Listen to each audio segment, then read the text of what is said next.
just what is a control in a science experiment? By definition, the control in the science experiment is a sample that remains the same throughout the entire experiment. The control must remain the same or equal at all times in order to receive accurate results, thus minimizing variables. You can have as many controls as necessary to achieve results. For instance, when determining how far certain weights move based on wind velocity, the wind would be a control, staying the same no matter what weight you use. So in layman's terms, control is something that remains constant. Keep that in mind. Many so-called white Americans have a problem with black. Like the word association exercise they use in psychology, there is a legit skin color association that goes on in many white people's minds. Meanwhile, you're a so-called black person, simply born a person of darker shade. You've no problem with your skin color, but as you grow and begin to see how systemic and somewhat overt white nationalism actually is, you begin to feel a sort of obligation to say, I don't know guys, maybe we can have a little diversity in the workplace maybe? Or maybe you can include us in important social matters or maybe even politics. We're all Americans, so nope. To many white people, you're one of those people who always brings up race, when all you did was point out what everyone else can see. The United States Census sees it. 142 million people who identify as whites in America. The majority.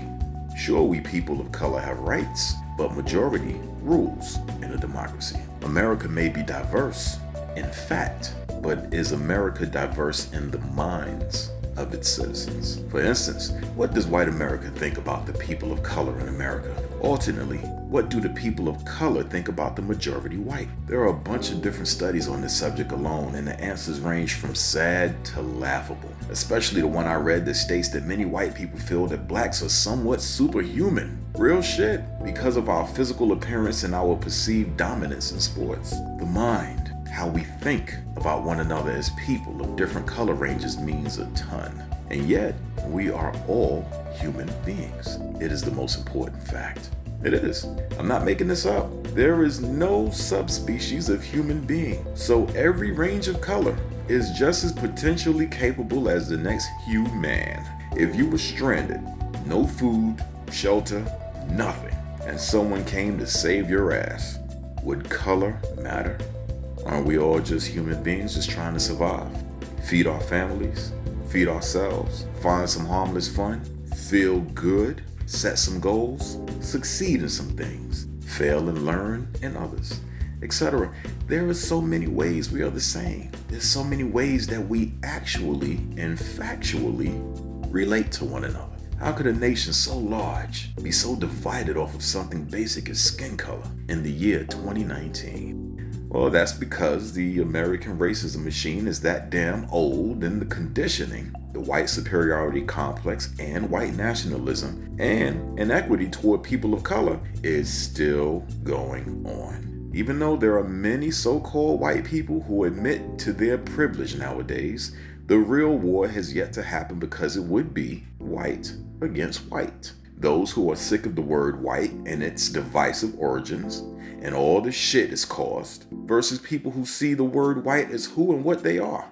They identify as such, and they've no clue or care why that word was established in social circles. No, they want to keep things the way they are because it feels better to be in control. This is the definition of control: the power to influence or direct people's behavior or the course of events. Synonyms of control are jurisdiction, sway, power, authority, command, dominance, domination, government, mastery, leadership, rule, reign, sovereignty, supremacy, ascendancy, predominance.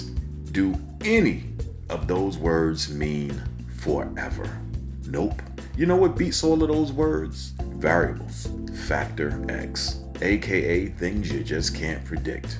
You can take the smartest scientist on this planet, and the reason that he will prefer safety over science before an experiment is because he knows something might just fuck up. That is a variable. Variables are all over the place. It's like folks say, only God or the universe has a plan. Whatever you are trying to do could possibly fuck up, no matter how good you set things up to succeed. It's like that situation where you lick the ice cream cone and ice cream falls off and drops onto the floor. Yeah, simple shit like that can fuck up. So there isn't any real control. If you succeed in a plan, then unseen variables didn't get in the way at that moment. All of this is to say that those of you who feel like you're being controlled, no, you're being predictable. You're not being a variable. Do something different. Step outside of the box. I'll go deep for a second. Thus far, our observable reality and universe displays a sense of order, not chaos. Now, some people associate order with a structure or a system, or even a box. But there are levels to everything. A small area versus an extremely large area. You can only run but so far in a small area. But if the area is large, you can run until your heart's content. You don't have to feel confined because factually, you are not. You're in a large area. So this reality may be in fact structured, but it's an extremely large area. And even better, everything is malleable, mutable, changeable. You do not have to stay confined because in reality, you're not. You can always get out the house, explore the neighborhood, see what's up. Your hood too small? Go to another state. State too small? Go to another country. Another country just not good enough? Well, if you apply sufficient will and become fabulously influential and wealthy, then you can develop ways and means in order to leave this planet. Just for a little while at least. The bottom line is that there's the box you think you're in versus the reality of no box.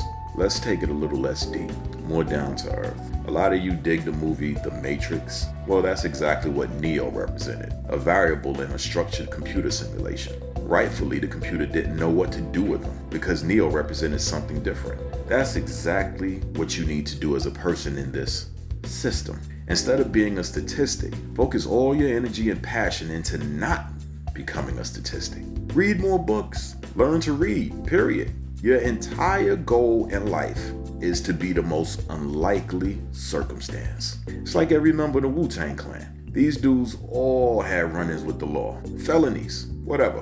One look at these dudes and you'd figure their only future was jail for life. Didn't end up that way. There's tons of examples like these brothers in human history, and yet most of you guys are not getting the lesson. Be a variable. Variety is what spices up life, and we are already designed to be unique unto ourselves. Sure, we are all human, but no one has your exact DNA. The fact that we are all human is what keeps society from being chaotic in the first place. We all have similar needs to survive, and so we mostly do the same things, but we don't all think the same. We don't all see exactly the same. You understand what I'm saying? We have similar motivations, but different ways of achieving them, each and every one of us. When you have somebody trying to control you or to control a society, that control seeks to have everyone going after the same thing, the exact same way. And you believe in that way because it has been successful for so many other people. So now you are conditioned and controlled by that conditioning. When truthfully, there is no one great way to achieve the goal. In truth, we are designed to go our own way because by nature and design, we each see the goalposts differently. No two human beings have the exact same point of view. Science, fact. Variety is not just the spice of life. It goes deeper than that. Variety and diversity are also how a species of organism survives. We are born unique. Eyes, DNA, and fingerprints for a reason. Each one of us contributes something unique to the species of human being. Remember what I said in the beginning. In an experiment, the control is something used to minimize variables in an experiment. The control is designed to keep the experiment as stable as possible. Keep the experiment as stable as possible. Here's a quick sidebar. Likes and dislikes in social media. Notice how they influence people's decisions. People literally are scared to have a unique opinion online because they're scared of offending other people. They're concerned about disagreeing with everyone else. This is a method of control because as humans, we should have empathy for our fellow humans and beasts, but realistically, We don't each have the capacity to care about hundreds of people. To care about that many people and the feelings that those people have will compromise our own feelings. An individual will begin to lose who they are by caring so much about so many, which is why, by nature, we choose our circle of love and trust to be tight and limited. You understand? There's a reason why our circles of love and trust are never too large. That's the end of that sidebar. But yes, variables. Variables fuck up the experiment. It's not about causing chaos or being destructive. It's about recognizing the experiment upon you and rejecting it, demanding better, and taking it upon yourself to do better than what's being done to you. Humans we may be, but as individuals, we are all potential variables due to how you think. Take a step outside the system. Life itself is much more vast than a system based on classism and color. But the negative conditioning is very thorough. It's been going on for hundreds of years, centuries. But make no mistake, it can be broken. This can all start over again.